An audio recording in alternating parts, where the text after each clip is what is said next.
košarkaš među glumcima i najbolji glumac među košarkašima. Srpski glumac postao je planetarno poznat po ulozi u španskoj seriji La Casa de Papel. Strastveni navijači ga dobro poznaju sa košarkaških utakmica. Pričamo sa Darkom Perićem. Dobar dan, Darko, kako ste za početak? Dobar dan, hvala, dobro. Znamo da živite u Španiji, ali eto, iskoristili ste boravak ovde u Beogradu da odete na meč Srbija-Francuska, pa kako vam je sve to izgledalo? Pa da, najviše sam zbog mog sina hteo da vidi njegove idole Jokića i Vembajamu kako igraju jedan protiv drugog i to baš u areni u Beogradu, tako da, pa fenomenalno, šta da kažem. Utakmica, jako je bila prijateljska, bila je baš onako, baš su se borili, baš smo videli ono na terenu prave borce. I ja mislim da ovo može da bude ono finale evropskog prvenstva, znaš, tako da fenomenalna tekma. Kakve utiske je imao vaš sin? Gledao je i NBA zvezde i evroligaške zvezde zajedno na terenu. Ma da, mislim, on se oduševio, znači, moj sin trenira košarku tamo u Barceloni, tako da i on je onako, znaš, kao Jokić kad je bio mali, znaš, krupan je ovo, tako da... Videli smo, podsjeća malo na Nikola. Da, gledajući ovo, kako se zove, te njegove idole, uživao i ja sa njime, naravno. Simpatično je delovao i vaš, da kažemo, razgovor sa Svetislavom Pešićem.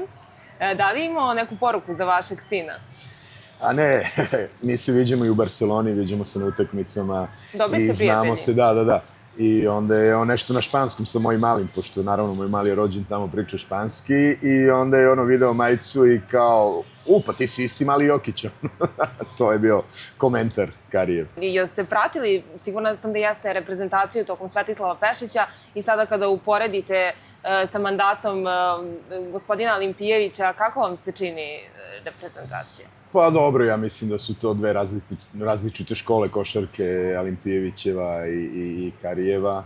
Ne znam, znaš kako, ja uvek kažem ljudima, ja obožavam košarku, ali se ne nerviram se samo kad gledam reprezentaciju i kad gledam svog malog kad igra košarku. Tako da to uvek, juče je bilo drugačije zato što je prijateljska utakmica, nije bilo ničega, tako da ne mogu sad, ali vidim da su dobri su momci, da baš igraju, da imaju volje, tako da verovatno je tu generacijski taj, znaš, generacijski jaz taj između Karijeve stare škole i Olimpijevića, tako da verovatno su sa Olimpijevićem malo ležernije nego sa...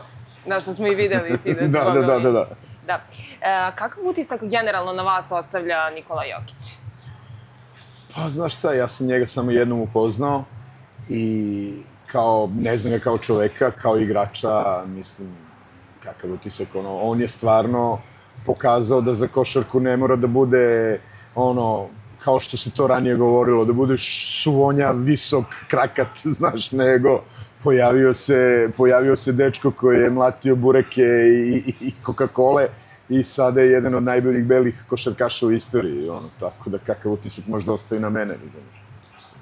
Nešto potpuno drugačije. Nešto potpuno drugačije, znači takva košarkaška inteligencija neviđena. Ja imam anegdotu, pričao sam sa jednim iz direktive Barcelone, kad su ga gledali ovde, kad je trebao potpiše za Barcelonu i kao šta je ovo, kakva je ovo prevara, kao ne treba. To je bilo pre par godina kad je već osvojio sa Denverom i tako da... I na kraju sada se i kaju, možda. Pa naravno da se kaju, ali mislim, to je to. Kasno. Imali ste priliku da radite na različitim košarkaškim projektima, sigurna sam da je naša publika upućena u to, pa šta je na vas najviše ostavilo utisak iz tog košarkaškog sveta? Pa ne znam, mislim, najdraže mi je bilo kad sam radio na prvom Final Fouru u Beogradu. Znaš, pošto sam ja odavde otišao pre 30 godina, a pre toga sam živeo u Kladovu, tako da nisam imao prilika često da dolazim ovde na utakmice. Nije ranije bilo interneta, nije ta košarka, to se gledalo, svetska prvenstva, gledala se malo liga i to je to. A evo, bio sam u prilici da budem ovde na oba Final Fora i to je onako za mene najdraže. I naravno, kad sam bio u Los Angelesu, kad sam odgledao te NBA utakmice, odgledao sam Lakers-e i recimo Nuggets-e, to bi isto izdvojio. A po čemu pamtite taj Final Four u Beogradu? Pa, znaš šta, pamtim ga najviše po tome što sam maltene prvi put došao u Srbiju posle ne znam koliko godina i sjeća se da je Fener igrao tada sa Žocom kao trenerom i da je Beograd bio prepun navijača Fenerbahčeja, a moja serija je tada u Turskoj bila veliki hit, tako da je ono bilo, sjeća se, sam bio sa mojim ocem koji nije mogao da veruje koliko ljudi traži da se slika sa mnom, a u Srbiji me niko ne zna, znaš, tako da to mi je onako bilo, znaš. A posebno mi je bilo drago zato što je tu bio Luka Dončić i tad je ono bukvalno cela arena navijela za Fener i za Žoca naravno, a meni je Luka bio onako 16-godišnjak koji je bio MVP Evrolige i to mi je bilo onako nešto najdraže. Znaš, ono. A je bilo isto dobra tekma CSKA Žalgiris i tad su Litvanci dobili Rusiju i to je njima bilo ono...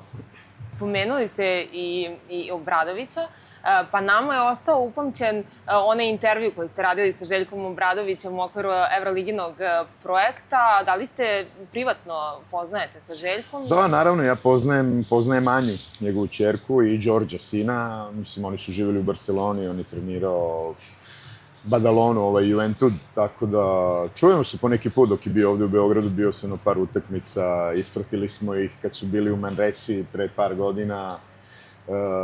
Da. Šta mislite o Željkovom odlasku iz Partizana i ponovom povratku u Panathinaikos? Pa, znaš kako, ne znam, mislim, meni se to sad isto dešava. Ja sam pre 30 godina pošao iz Srbije i vratio sam se prošle godine da napravim taj festival u Kladovu.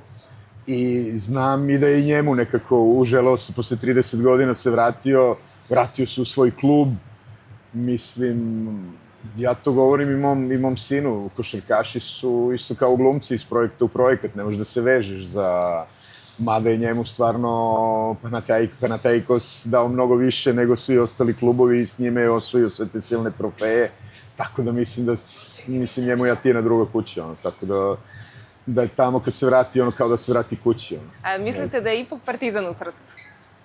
Kod Željka? Ne da mislim, nego znam, mislim, naravno da jeste, mislim, da to je neminovno, mislim. Da. U partnerstvu sa Evroligom ste radili i na promociji košarke na Starom kontinentu, pa evo, šta očekujete od ove sezone? Pa, znaš kako, meni je Evroliga mi je najdraža liga. Takmičenje, najdraže takmičenje.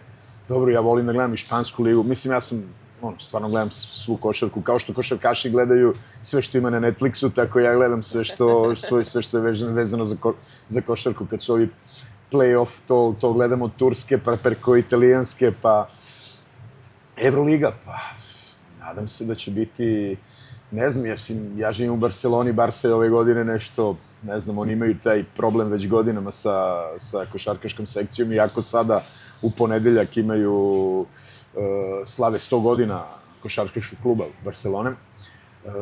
Ne znam šta da očekujem, španski timovi su dobri, mislim, vidio sam da su ovde isto ima pojačanje u Zvezdi, u Partizanu, Grci su se baš onako pripremili, bit će interesantno, ja mislim da će biti interesantno. Sad ja ne znam ko je tu još ušao, mislim ti verovatno znaš bolje ko je još... Da, sad je evo i selektor Olimpijević ušao ove godine u Evroligu. A da? Da. Okej, evo što nisam znao.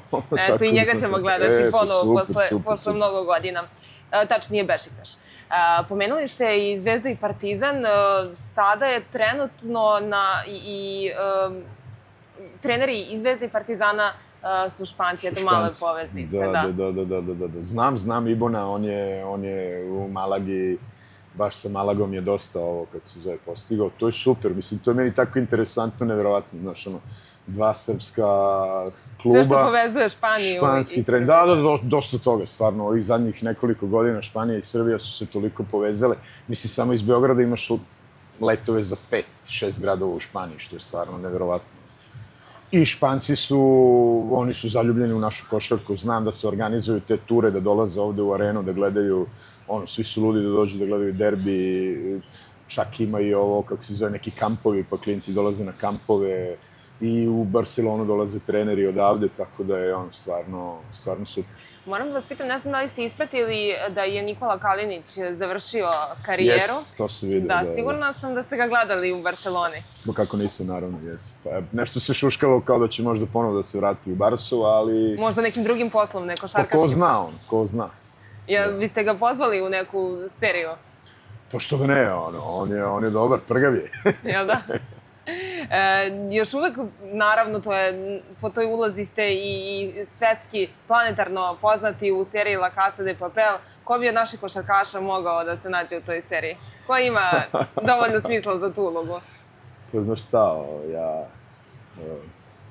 ne znam, pričao sam pre nekoliko godina sa Nedovićem, da su oni Bogdanović u nekoj seriji ovde, da li to bilo nešto ispod obruča, ne mogu da se setim kako se zvala serija. I ono kao, znaš kao, brate, pa nije to tako lako, mi smo trebali da jedemo neki pasulj, trebali smo to 100 puta ponovimo, znaš kao nismo. Ali ja mislim da je od ovih naših, ja mislim da je Aleksa Avramović onako ima najekspresivniju facu, baš smo sinoć pričali, on je ono lik koji bi definitivno mogao da... I naravno, mislim, od naših košarkaša i svetske zvezde i odličnog glumca, moj zemlja kao iz istočne Srbije, Boban Marjanović, on je onako... Čini mi se da je on već nešto radio u Jeste, kako nije, on je radio u John Wicku i pojavio se u onom filmu od Adama Sandrela, onaj Hustler. Znači, on se već dobro snalazi. Da, on je super lik. Evo ovako, pred kraj, i baš je selektor Alimpijević sinoć govorio da nam dolazi smena generacija, da dolaze mlađi momci, pa eto, videli smo i mladu Kusturicu i momci koji su osvojili srebro, i kadeti i juniori. Pa šta mislite o toj smeni generacije? Da li će se pojaviti možda još neki Jokić? Svi kažu da nema šanse da se nešto tako desi, ali mislite li da će biti uspešna generacija i sledeća? Ma kako da nema, mislim, klinci ovde obožavaju košarku, to je... Pazi, Španija je šampionska zemlja, mislim, sad su šampioni i muška i ženska selekcija u fudbalu, bili su šampioni Evrope u košarci.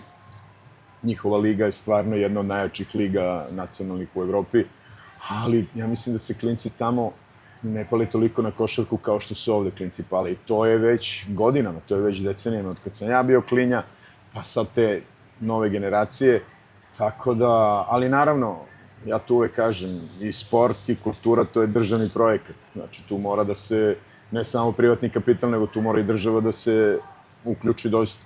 Španci su napravili neku ispod 20 ligu, da to nešto, ali mislim, Amerikanci s tim koleđima i s tim ludim ponudama, tako, biće veoma teško, znaš, ali što se tiče reprezentacije, to sad sve zavisi malo i od čoveka, znaš, kome koliko bitno, znaš. Mislite da imamo neku novu generaciju mladih košarkaša? Kako da ne, pa gledao sam, pa da, gledao sam, ja sam malo Kusturicu, on je u Barsi i baš sam bio radostan kad ga vidim na parketu. Tako da, definitivno. Znaš, mislim, nama je nekako u Srbiji ta košarka... U genima, tako da ima budućnosti.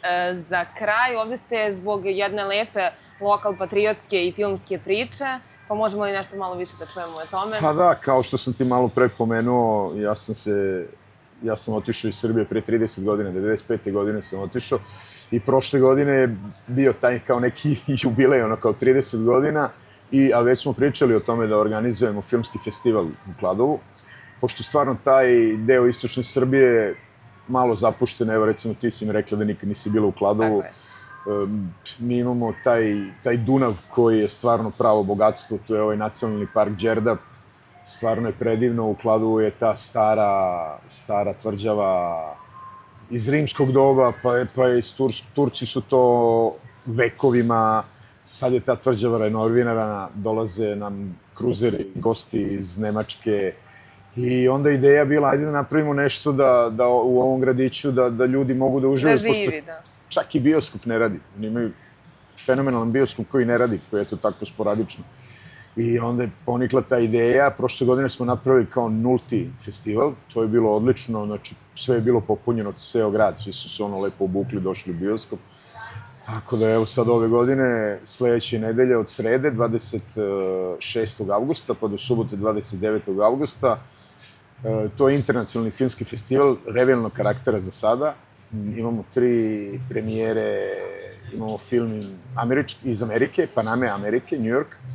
Imamo španski film i film italijanska produkcija u kome ja glumim i dolazi režiser tog italijanskog filma, dolazi režiser tog španskog filma i glavni glumac i producent tog američko-panamskog filma. I pored stranih filmova imamo i 4 domaće filma, koji su novi filmovi Jugo Florida, 2-3 priče sa mnom, za danas toliko.